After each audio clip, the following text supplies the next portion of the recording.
Señores, ¿qué tal? Buenos días, muy buenos días y bienvenidos a Radio Intereconomía, a Capital Intereconomía. Es martes ya, 3 de marzo, y la guerra en el Golfo es total. El segundo año del segundo mandato de Donald Trump va a ser recordado por el vértigo. Estamos ante un nuevo orden mundial o ante un auténtico polvorín. Bueno, la verdad es que mirando los mercados, bolsas, bonos y materias primas están reflejando la tensión desatada en Oriente Medio. Las bolsas asiáticas vienen en rojo. El Nikkei registra una caída superior al 2%. El dólar, el oro y la plata se activan como refugio en la tormenta. El bono a 10 años supera el 4% de rentabilidad. El crudo Brent roza los $80. Ayer fue un día de fuertes ventas en el equity europeo. Los inversores venden en bolsa europea, que subía más que la americana en el año. Y Wall Street, sin embargo, Wall Street mantiene el tipo. Hoy se va a cumplir el cuarto día de esta guerra del Golfo que han iniciado Israel y Estados Unidos. Donald Trump dice que para derrocar al régimen iraní no descarta enviar tropas sobre el terreno. Ganaremos fácilmente, ya lo estamos haciendo, estamos muy por delante de nuestras previsiones, pero sea cual sea el tiempo que nos lleve, no pasa nada, haremos lo que sea necesario siempre. Desde el principio previmos que nos llevaría entre 4 y 5 semanas, pero tenemos capacidad para ir mucho más allá y lo haremos.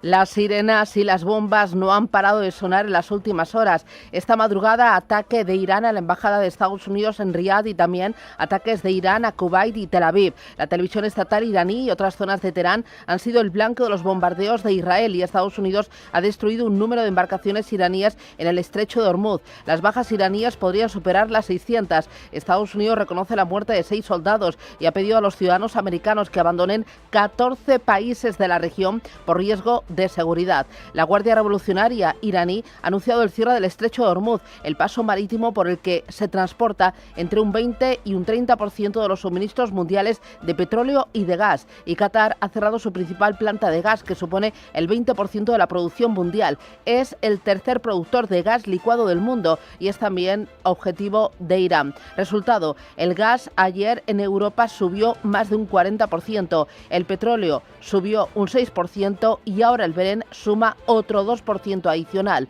Estados Unidos hoy anunciará medidas para mitigar el aumento de los precios de la energía. Así lo contaba ayer el secretario de Estado, Marco Rubio. El secretario Wright, el secretario Bessent y yo volvimos a hablar anoche sobre este programa. Lo hemos comentado esta mañana y a partir de mañana verá cómo ponemos en marcha esas fases para intentar mitigar lo que obviamente va a ser la reacción de los mercados ante las noticias sobre lo que está sucediendo. Y de nuevo les recuerdo que piensen ello, este régimen terrorista liderado por radicales tiene la capacidad potencial de cortar el suministro energético mundial. Ese es el tipo de influencia que tienen debido a su ejército, pero hay un plan en marcha. Nosotros anticipamos que esto podría ser un problema. A partir de mañana pondremos en marcha medidas para mitigar el impacto que eso podría tener. Hablamos de energía y también de otros muchos más productos. El bloqueo de Hormuz hará que los buques queden parados y suspendan sus rutas por el estrecho. Hablamos de energía, hablamos también de otro tipo de productos como materiales, materias primas y por lo tanto precios más altos que van a tensar la inflación y pondrán en alerta a los bancos centrales. También están siendo importantes las repercusiones en el tráfico aéreo mundial, con miles de vuelos cancelados y multitud de retrasos. En un mundo globalizado no hay forma humana de escapar de las consecuencias de un conflicto que nos va a sacudir a todos al bolsillo. Miramos a las bolsas, cómo las tenemos ahora mismo. Anoche Wall Street sorprendía al cerrar de una manera estable, con signo mixto, pero los futuros se han girado a la baja. En Asia se imponen las ventas y, como digo, el petróleo está en el punto de mira, máxima tensión, y oro y dólar que actúan Eva Villanueva como refugio. Pues sí, ese es el paraguas de una crónica de mercados que se intensifica y que cotiza el temor a un shock energético. El petróleo, como dices, se convierte en el claro exponente de ese temor tras el cierre del estrecho de Hormuz. Hoy vemos como ese miedo entre los inversores globales hace que el crudo ligero esté superando una subida del 2%, mientras que en el caso del Brent lo vemos coquetear ya con los $80, sube hasta ahora un 2,64%. El West Texas 72,72 después de haber visto como el gas natural también está superando el 2% de revalorización y el TTF de referencia, el del gas natural europeo, que anoche subía ya ese 39%. Un aumento de los precios de la energía que sin lugar a dudas se está trasladando a la lectura de los mercados y que está cotizando en lo que es el comportamiento de los mercados asiáticos, donde ese incremento de los precios de la energía, del petróleo, va a incrementar los costos para esas empresas asiáticas y afectar a sus ganancias. Es ahí donde vemos hoy al índice surcoreano, al Kospi, desplomarse un 6,5%. Anoche no cotizaba, estaba cerrado por festivo y vemos como en medio de esa aversión al riesgo los títulos de gigantes tecnológicos como Samsung se desploman el 8%. En el Nikkei, en Japón, las caídas son del 1,35% y como decías,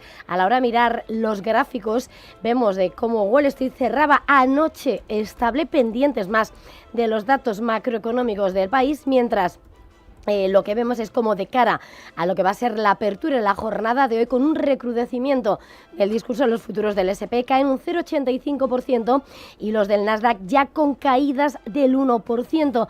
También en Europa vemos como los futuros del DAX retroceden el 1,17%, después de haber visto como anoche, ayer por la tarde, Europa cerraba con caídas. Las mayores eran para el IBEX 35 del 2,64% y donde los claros protagonistas estaban en los movimientos de las compañías de defensa a un lado y a otro del Atlántico, que eran los que mejor se posicionaban, como Lockheed Martin, Northrop Group o aquí en Europa Hensoldt y BAE System.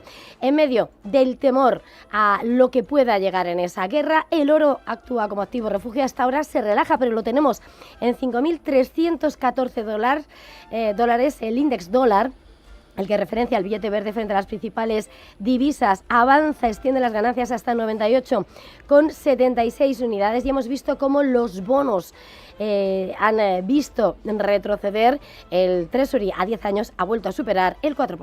Mientras tanto, en Europa, el presidente de Francia, Emmanuel Macron, anuncia que aumentará su arsenal nuclear para hacer frente a un nuevo contexto geopolítico. Ofrece protección a sus socios europeos. Rubén Gil, buenos días. Buenos días. Macron va a reforzar la capacidad nuclear de Francia y va a aumentar las ojivas nucleares del país por primera vez en décadas. Además, asegura que no le va a temblar la mano para apretar el famoso botón atómico si ve amenazados los intereses de Francia. Por lo tanto, para ser libre hay que ser temido y para ser temido hay que ser poderoso. El aumento de nuestro arsenal es prueba de ello, pero para ser poderosos, y esta es la segunda parte de mi discurso de hoy, debemos estar más unidos.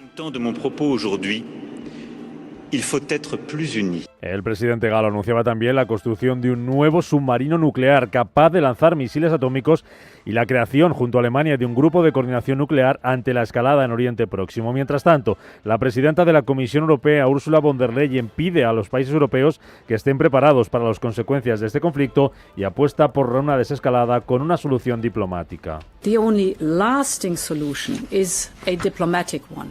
And this means a credible transition for Iran. La única solución duradera es diplomática, lo que significa una transición creíble para Irán, la suspensión definitiva de los programas nucleares y balísticos y el fin de las actividades desestabilizadoras en la región, decía von der Leyen. Mientras tanto, España, a contracorriente de sus socios europeos, sigue calificando como injustificado el ataque de Estados Unidos a Israel sobre Irán. El gobierno se desmarca de la posición adoptada por Francia, Alemania y Reino Unido y veta el uso de las bases militares estadounidenses de Morón y Rota para la operación en Oriente Medio, una decisión que ha sentado muy mal tanto en Estados Unidos como en Israel. Lo anunciaba la ministra de Defensa, Margarita Robles. Las bases, es verdad que hay un convenio con Estados Unidos, pero nosotros entendemos que ese convenio tiene que operar dentro del marco de una legalidad internacional, de que haya un amparo internacional del ámbito que sea para que se puedan realizar esas actuaciones. En este momento, la operación que están realizando los ejércitos de Israel y de Estados Unidos están actuando unilateralmente, sin un apoyo de una resolución internacional y, por tanto, no están utilizando esas bases. La ministra de Economía británica Rachel Reeves presenta hoy ante el Parlamento su declaración de primavera en medio de la incertidumbre por la situación en Oriente Medio. Reeves actualizará el presupuesto y mantendrá el compromiso de sanear las finanzas públicas del país. Anunciará nuevas previsiones de crecimiento para la economía británica y también sobre el endeudamiento.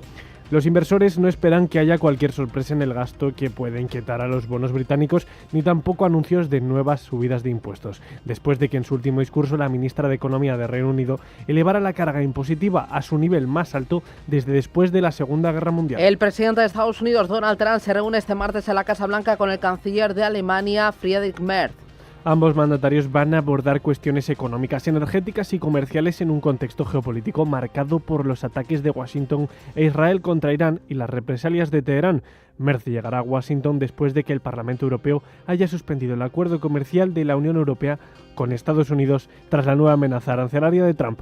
También hablarán de la guerra entre Rusia y Ucrania, cuyas negociaciones están ahora mismo en un punto muerto.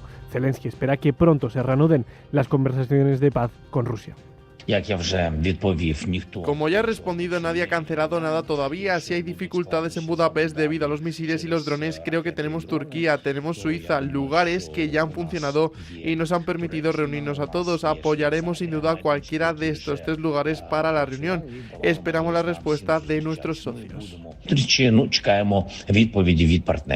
La Corte de Estados Unidos rechaza retrasar la implementación del fallo del Supremo sobre aranceles de Trump. Un tribunal federal de apelaciones rechazaba este lunes retrasar por 3 meses la implementación del fallo del Tribunal Supremo que invalidó la mayor parte de los aranceles activados por el gobierno del presidente estadounidense, lo que reabre la puerta a que comiencen a procesarse los reembolsos millonarios que ya han reclamado diferentes importadores. Entre las grandes empresas que han pedido ya esos reembolsos está el gigante de logística FedEx, el de la cosmética Revlon, el fabricante de óptica EssilorLuxottica o la minorista Costco.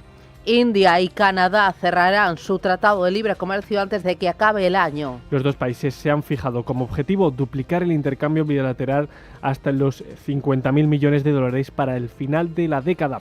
Tras el viaje de Mark Carney a Nueva Delhi, India y Canadá han lanzado una alianza de defensa y han firmado varios acuerdos relativos a minerales críticos y al suministro de uranio. Aquí en España, 2 cositas. Primero, los ministerios de Trabajo y Seguridad Social publican los datos de paro registrado y afiliación a la Seguridad Social de febrero. Después de que en enero el mercado laboral perdiera más de 270.000 afiliados, el mayor descenso en un enero desde 2012, y el paro aumentara en más de 30.000 personas por el final de la campaña de Navidad. Y hoy comienza la sesión de investidura de María Guardiola en Extremadura. Y de momento sin acuerdo entre PP y Vox para reelegir a Guardiola como presidenta extremeña. En paralelo, hoy se constituyen las Cortes de Aragón con la presidencia de la mesa como termómetro de la negociación entre ambos partidos.